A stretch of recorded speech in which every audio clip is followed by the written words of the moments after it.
"I can't take it anymore," my neighbor said, and the way his voice cracked made me stop mid-step, keys still hanging from my fingers. It was nearly midnight, the hallway lights flickering like they were as tired as we were, and for a second I thought I'd imagined it. Then I saw him sitting on the cold concrete stairs, head in his hands, shoulders shaking, a man who always smiled now folded into himself. I had lived next to him for 3 years, shared polite greetings and borrowed sugar once, but I had never seen him like this. I didn't know then that those 5 words would pull me into a night that would change both our lives, a night where silence would finally break and pain would demand to be heard. I sat beside him without asking, the air thick with unsaid things, and waited. After a long moment, he looked up, eyes red, and whispered that he felt like he was drowning while the world walked past him, dry and untouched. He told me he'd been strong for so long that he'd forgotten how to ask for help, and now the weight of pretending was crushing his chest. As he spoke, his story spilled out in uneven breaths, about losing his job quietly so his family wouldn't worry, about bills stacking up like silent threats, about a father's pride that wouldn't let him admit he was failing. I listened, really listened, and realized how many times I had walked past his door without knowing the storm inside. He talked about his daughter, how she asked why he stared at the walls so much, and how he laughed it off while his heart broke a little more each day. He said he felt invisible, like if he disappeared no one would notice until the rent was late. The hallway felt smaller, the night heavier, and I understood that this wasn't just a moment of weakness, it was the edge. I told him he wasn't invisible to me, that sitting there, sharing his truth, took more courage than pretending everything was fine. He didn't believe me at first, shook his head, said words don't pay bills or fix broken dreams. Still, he kept talking, because once the door opens, the pain rushes out. Hours seemed to pass as the night thinned, and somewhere between his tears and my quiet presence, something shifted. When the building grew silent and dawn threatened the darkness, he asked me why I stayed. I told him because no one should have to fall apart alone, and because sometimes surviving is not about being strong, but about being honest.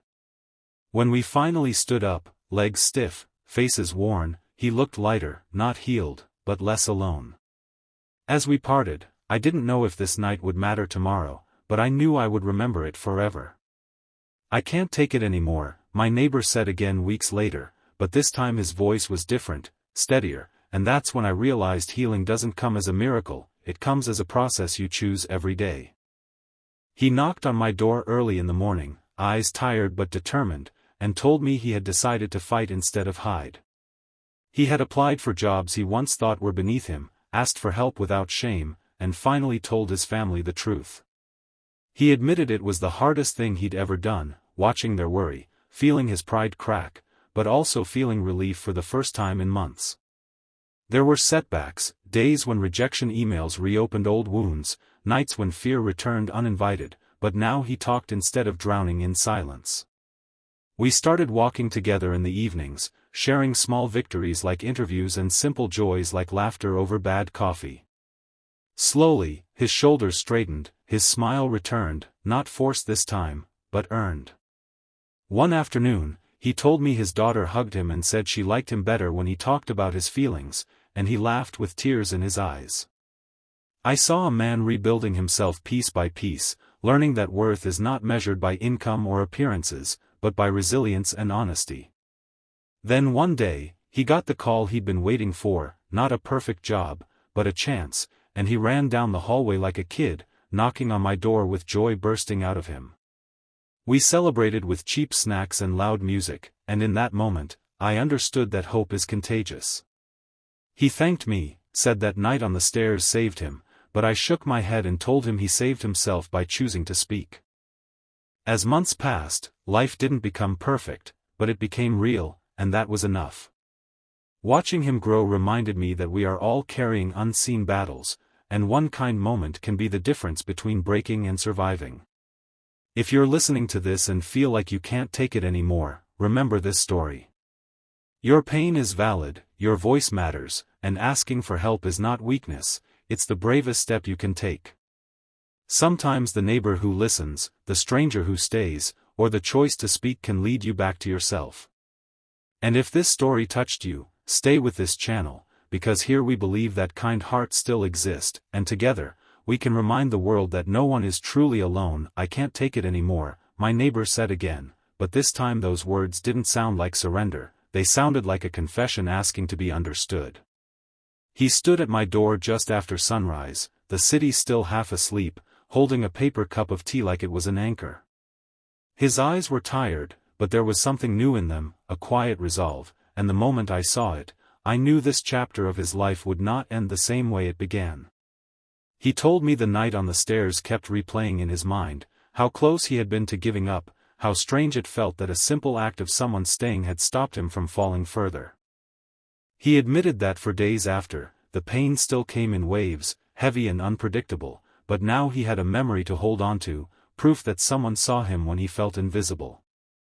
That morning, he said he was scared of failing again, scared of being judged, scared of hope itself, because hope hurts when it breaks, but he was more scared of staying silent. So he decided to speak, first to his wife, then to his brother, then to his own reflection. He described how his voice shook as he told the truth, how the words felt like stones in his mouth, and how, once they were out, he felt lighter than he had in months. Not free, not fixed, but breathing. Days turned into weeks, and life tested him again and again, rejection emails, awkward conversations, nights when doubt returned and whispered that he was still not enough.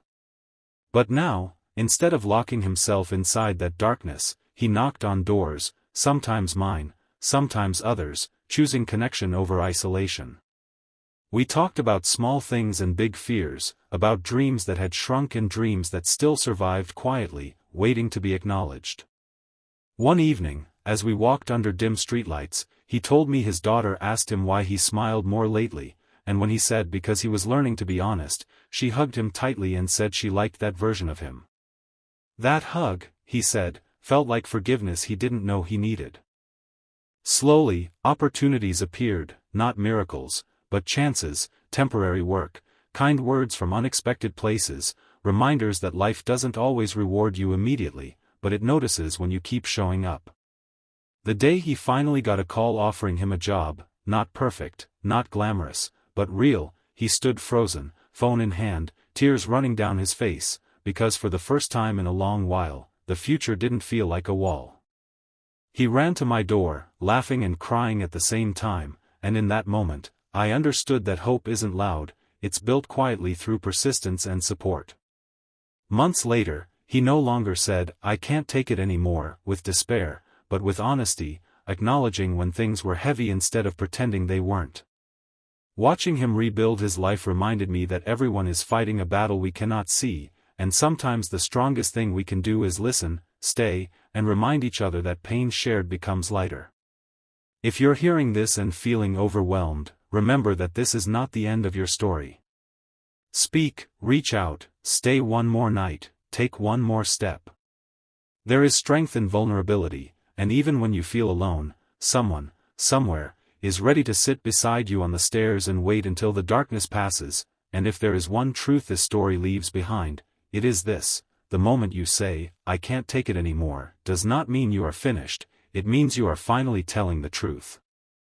Pain is not a sign that you are weak, it is proof that you have been strong for too long without rest.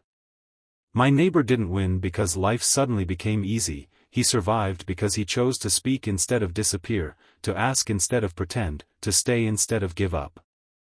And that choice, small as it seemed on a quiet night, changed everything.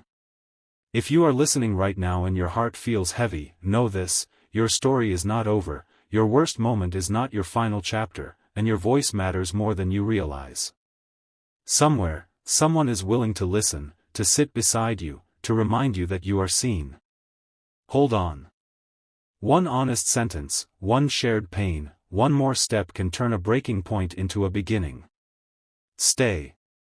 Breathe.